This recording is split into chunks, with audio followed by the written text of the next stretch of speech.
شعر از استاد لایق شیرعلی.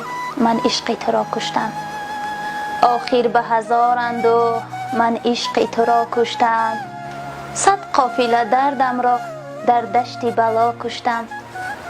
آسودگی می جستی آسودگی بخشیدم، دل کنده ز تو چنده جان کندن خویش دیدم. رفتی و سری شب بود تا صبح کجا خفتم، تا صبح برای تو با خویش چی ها گفتم. می کردی نظر تا صبح بر بستر سردی من، بیت دو سه انشا شد در دفتر دردی من. در روی بر روی من ایستاده بودی مایوس، می خوردی قسم صدره می خوردی هزار افسوس. چشمان تو اشکالود چشمان حلیمی تو، سوگندی تو بشکسته سوگندی عظیمی تو.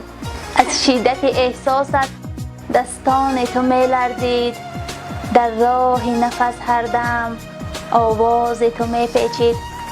آن روز چی روزی بود؟ روزی سر سال نو، گفتیم به همدیگر سال نو و فال نو.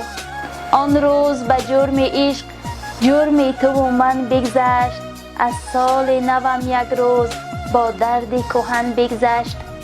آن روز به وصفی رشک با وسوسه بیگه شد، تا قصه عشق ما چون موی تو کوته شد.